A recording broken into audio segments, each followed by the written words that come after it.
ఇప్పుడు tax evasion Gujarat ఉంది. అతని దగ్గర 80 లక్షలు అని చెప్పారు కదా సార్ మీరు ఇందాక. అలా అవును. అవును. ఇంకెంతమంది మీకు మాట్లాడారు? మీతో ఇంకెవరెవరు మాట్లాడారు? ఎంతమంది మన్ దగ్గర ఇంకెంత తీసుకున్నారు? మన దగ్గర ఒక 12 మంది మాట్లాడారండి. అందులో గుజరాత్ ఆయన ఉన్నాడు, పాకిస్తాన్ ఉన్నాడు. మనకు తెలుగు వాళ్ళు ఉన్నారు 2 రాష్ట్రాలలో. ఓహ్! మొత్తంగా ఎంత అది అమౌంట్ కాకుండా ఉంటుండొచ్చు? కోట్లలో అండి. కోట్లలో ఉంది. కోట్లలో. క్రోర్స్‌లలో అబ్బో! ఉంది.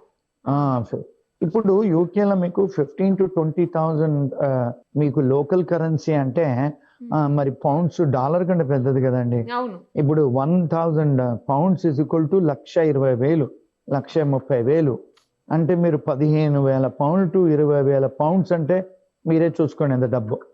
ఒక్కొక్క మనిషి దగ్గర. అట్ల దగ్గర దగ్గర 20, 30 మంది అయితే మనకు కనపడుతుంది. తెలుస్తుంది. అది కాకుండా ఇంకో కొత్త విషయం ఏంటంటే హ్మ్. ఈ మధ్య కాలంలో 4 రోజుల నుంచి నాకు కాల్స్ వస్తున్నాయి. యూకే నుంచి ఇండియా నుంచి కూడా. ఇంకొక ఆమె లావణ్య అని ఉందంట. ఆమె కూడా ఇదే ప్యాటర్న్ అంట. ఆమె కూడా యూట్యూబ్ ఛానల్ ఓనరు. హుహు. ఆమె కూడా 2, 3 కోట్లు తీసుకుందంట. వాళ్ళు బాధితులు ఫోన్ చేశారు. ఇంకా ఆమె కాకుండా నిన్నెవరో పాపం ఆంధ్ర నుంచి ఒక ఆయన మెసేజ్ పెట్టారు నాకు.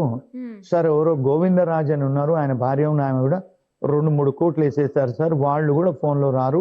మీరు చెకప్ చేయాలి. మాలాంటి బాధితులను మీరు చెకప్ చేసి చేయాలని నిన్న అక్కడ హైదరాబాద్, విజయవాడ నుంచి ఫోన్ వచ్చిందండి. ఓహ్! అంటే పుట్టగొడుగుల్లాగా ఉన్నారు వీళ్ళు అదే కదా! యూకేలో. అంటే ఈ చేసి. మరి హ్మ్. తప్పు కదండీ! ఇప్పుడు ఎవరిని కూడా చేయకూడదు. మళ్ళా మన వాళ్ళు నమ్ముకొని ఉంటే మన వాళ్ళని చేయడం ఏంటండి?